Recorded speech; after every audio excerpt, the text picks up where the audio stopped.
تو مجھے بتائیں اگر حضرت عیسیٰ ابن مریم سے کوئی شخص حق بات سننے کے لیے تیار نہیں ہے تو میں تو شاہی کوئی نہیں. وہ کہتے ہیں بابے تو شاہی کوئی نہیں, میں بھی کہوں گا یار میں تو شاہی کوئی نہیں, تسی بھی شاہی کوئی نہیں, آپ سے کس نے سننی ہے بات, نہیں چھوڑیں گے. ملنگ سارے اتھے لے آؤ. اسی طرح نا سردیاں تھیں, کافی سردی تھی, تو میں لاہور سے آیا ہی واپس, تو انہوں نے ایک بچہ بھیج کے مجھے بلایا. تو میں جب ان کی خدمت میں حاضر ہوا تو مجھے فرمانے لگے مولوی جی یہ کوئی کام کہیے ساڑھے کر دے ہوگے. میں نے کہا جناب 1000 کر دیں گا. تو مجھے 1000 روپیہ دے کے فرمانے لگے کہ سردی واہ ہو گئی ہے تو لاہور آتا جاتا رہنا ہے.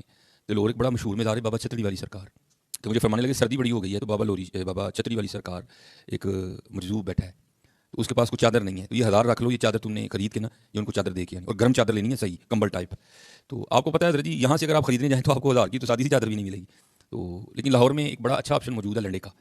تو ہم بھی چلے گئے وہاں, تھوڑی محنت مشقت کے بعد ایک خان صاحب سے بحث کر کے ہم نے ایک بڑا گرم کمبل ٹائپ جو ہے نا چادر بڑی گرم سی ہم نے 800 میں خرید لی.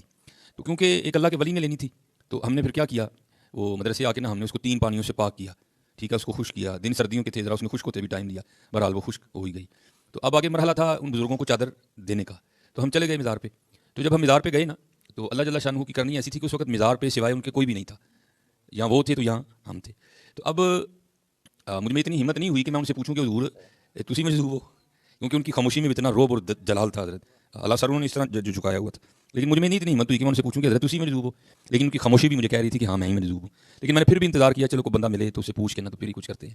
جب نہیں نا کوئی معاملہ بنا تو میں نے جو ہے نا وہ یہ جس طرح میں نے چادر لی ہے نا پہلے میں نے کندھوں پہ دی, تو جب ان کے کندھوں پہ چادر دی تو وہ نہیں بولے کوئی بھی, حالانکہ وہ جاگ رہے تھے, وہ نہیں بولے کوئی بھی بھائی کون ہے تم بھائی کیوں میرے موڑیاں تے چادر دین دے, نہیں بولے. پھر میں نے چادر نا وہ اس طرح کر دی.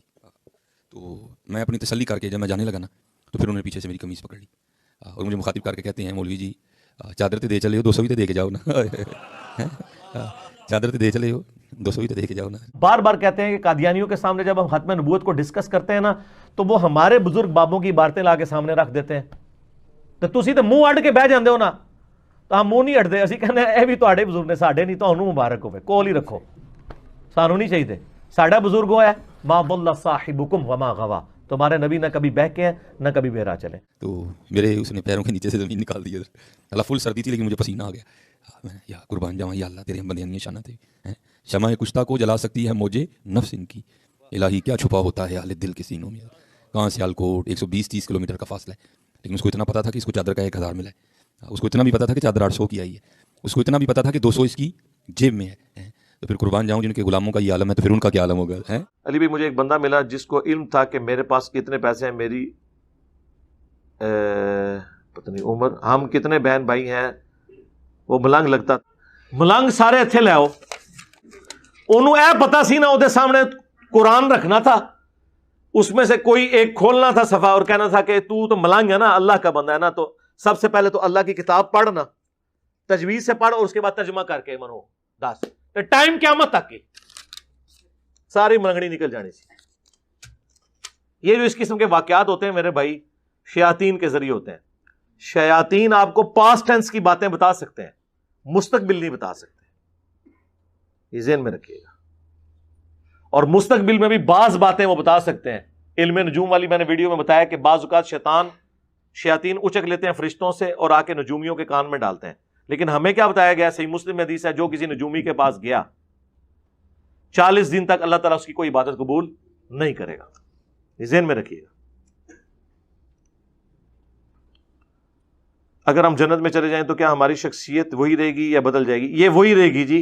قرآن میں واضح ہے کہ وہ جنت میں جا کے جنتی باقاعدہ ڈسکس کریں گے دنیا کے حالات و واقعات کو, پوری ان کی گفتگو کہ دنیا میں ہمارے ساتھ یہ کیا کرتے تھے, پھر وہ بندہ کدھر گیا جو ہمارا مذاق اڑایا کرتا تھا.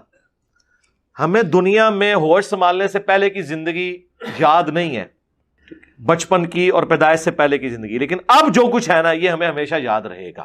قرآن و سنت اس کے اوپر گواہ ہے. اب مصباحی صاحب تو بیچارے یہ کہانیاں سنتے اور سناتے رہے ہیں, انہوں نے تو آپ کو یہی کہنا ہے کہ جی کوئی بابا نگاہ مارے تو کوئی درخت سونے کا ہو جائے. میرے بھائی یہ تو اس قسم کے واقعات اگر ہونے ہوتے نا, اللہ کے لیے کوئی ناممکن نہیں ہے, لیکن جو چیزیں ہم نبی علیہ السلام کے بارے میں کلیم نہیں کر سک رہے, دنیا کو اللہ تعالیٰ نے اسباب کے ساتھ جوڑا ہوا ہے, آپ وہ باتیں اپنے بابوں کی طرف کیوں منسوب کرتے ہیں؟ اب یہ اس طرح کی باتیں پتہ کیوں کرتے ہیں؟ انہوں نے بابوں سے یہی کچھ سیکھا ہوا ہے. بابا جی بابا جی